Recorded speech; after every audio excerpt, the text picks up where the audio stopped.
Assalamualaikum warahmatullahi wabarakatuh. Hai semua, perkenalkan kami dari kelompok 7 mata kuliah Etika Profesi Guru Pendidikan Agama Islam dengan dosen pengampu Bapak Ikhwan Aziz MPD. Oke guys, sebelumnya kita perkenalan dulu ya. Baik dengan saya sendiri, Abdul Aziz, dan rekan-rekan saya yaitu Mas Bima Wisnu Gunawan, Mbak Nur Khotimah, Mbak Hilwiyatul Ahla, dan Mbak Dwi Khofifah. Oke teman-teman, pada poin A, pengembangan profesionalisasi guru. Menurut Dedi Supriyadi, pada tahun 1999, guru sebagai suatu profesi di Indonesia baru dalam taraf sedang tumbuh, yang tingkat kematangannya belum sampai pada yang telah dicapai oleh profesi-profesi lainnya, sehingga guru dikatakan sebagai profesi yang setengah-setengah atau semi-profesional. Pekerjaan profesional berbeda dengan pekerjaan non-profesional. Sudicarta berpendapat bahwa guru sebagai jabatan profesional memerlukan pendidikan lanjutan dan latihan khusus. Oleh karena itu, guru sebagai jabatan profesional seperti dokter dan lawyer. Pengembangan guru sebagai profesi dapat dikembangkan melalui berikut. Yang pertama, sistem pendidikan. Yang kedua, sistem penjaminan mutu. Yang ketiga, sistem manajemen. Yang keempat, sistem remunerasi. Yang kelima, sistem pendukung profesi guru, dan lain-lain. Model pengembangan guru, banyak cara yang dilakukan oleh guru untuk menyesuaikan dengan perubahan baik secara perorangan, kelompok, atau dalam suatu sistem yang diatur oleh lembaga. Di sini ada beberapa tokoh. Yang pertama adalah Mulyasa, menyebutkan bahwa pengembangan guru dapat dilakukan dengan cara on the job training dan in service training. Sementara Chester menyampaikan 5 model pengembangan untuk guru sebagai berikut. Yang pertama adalah pengembangan guru yang dipandu secara individual. Cara pengembangan guru ini merupakan cara para guru untuk menilai kebutuhan belajar mereka dan mampu belajar aktif secara mengarah diri sendiri. Para guru harus memiliki motivasi yang tinggi saat menyelesaikan tujuan belajar berdasarkan penilaian dari kebutuhan mereka. Dan yang kedua adalah observasi dan penilaian. Adalah model pengembangan guru dengan menyediakan data-data yang dapat direfleksikan dan dianalisis dengan tujuan peningkatan belajar siswa. Refleksi oleh guru pada praktiknya dapat ditingkatkan dengan observasi lainnya. Dan yang ketiga itu adalah keterlibatan dalam suatu proses pengembangan atau peningkatan. Pengembangan guru ini merupakan pembelajaran orang dewasa lebih efektif ketika mereka perlu untuk mengetahui atau perlu memecahkan suatu masalah.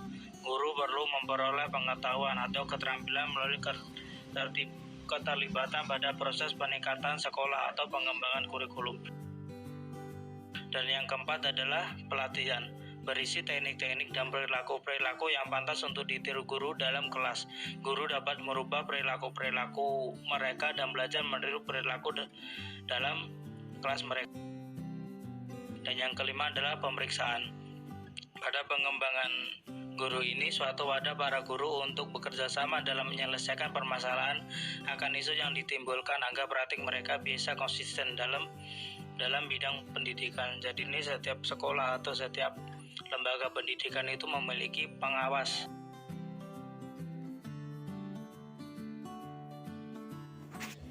C. Tantangan dan problematika pengembangan profesionalisme guru. Apa itu problematika? Problematika ialah berbagai persoalan atau permasalahan sulit SDM guru. Dan untuk tantangan profesionalisme guru itu sendiri ialah perkembangan yang dimiliki seorang guru, seperti teknologi yang canggih, desentralisasi dan sentralisasi pendidikan, di mana desentralisasi dan sentralisasi ialah suatu sistem. Untuk sistem sentralisasi ialah sesuatu yang berkenaan dengan penyelenggaraan pendidikan yang diatur ketat oleh pemerintah pusat, sedangkan sistem desentralisasi ialah wewenang pengaturan yang diserahkan kepada kepala pemerintah daerah. Nah, adapun problem itu sendiri dibagi menjadi dua, yaitu problem internal dan problem eksternal. Problem internal ialah hal yang dialami seorang guru yang pada umumnya keprofesional yang dimiliki semisal bidang kognitifnya. Apa itu bidang kognitif? Bidang kognitif ialah bahan atau materi yang telah dikuasai seorang guru yang dimana akan disampaikan kepada peserta didiknya. Dan ada pun pula tambahan bidang-bidang, yakni bidang sikap dan bidang keterampilan. Untuk bidang sikap itu sendiri yang mengarah kepada sikap yang ditampilkan yang harus ramah dan menyenangkan. Dan yang kedua, bidang perilaku. Bidang perilaku ialah mengarah pada keterampilan yang harus menarik agar peserta didik tertuju pada guru yang menyampaikannya. Yang kedua, tantangan eksternal. Ada era globalisasi. Nah, era globalisasi ini cenderungan kehidupan dalam era globalisasi adalah mempunyai dimensi domestik dan global, yaitu kehidupan dalam dunia yang terbuka dan seolah tanpa batas, tetapi tetap menjunjung tinggi nilai-nilai budaya. Seakan-akan dunia seperti sebuah kampung dengan ciri perdagangan bebas, kompetensi, dan kerjasama yang saling menguntungkan, memerlukan manusia yang bermutu dalam dapat bersaing dengan sehat, yaitu kehidupan global yang terbuka. Selanjutnya, dunia pendidikan Indonesia menghadapi MEA atau Masyarakat Ekonomi ASEAN. Pada tahun 2015, Kesepakatan Masyarakat Ekonomi ASEAN atau Pasar Ekonomi ASEAN mulai berlaku. Kesepakatan ini tak hanya berdampak pada sektor ekonomi, tapi juga sektor-sektor lainnya.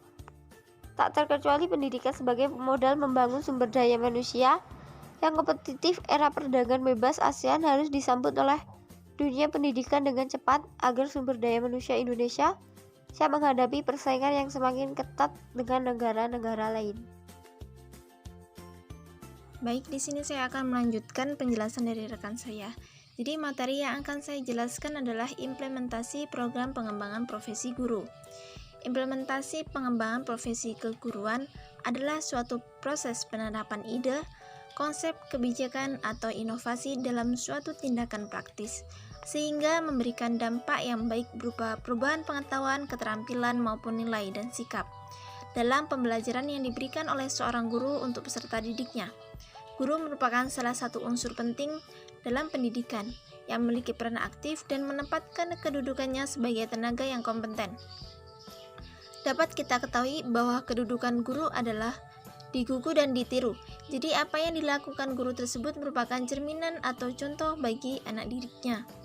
Maka dari itu, guru harus mempunyai bekal pendidikan yang mumpuni untuk murid-muridnya, agar tercipta pembelajaran yang nyaman di kelas saat berlangsung.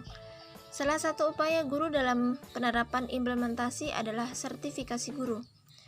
Sertifikasi guru sendiri itu adalah salah satu upaya guru dalam menerapkan implementasi guru serta bentuk apresiasi untuk guru sehingga guru bisa maksimal saat menyampaikan materi kepada anak, dan sertifikasi guru ini perlu diberikan apresiasi karena ini merupakan nilai plus dari guru ketika mengajar. Makasih bosku.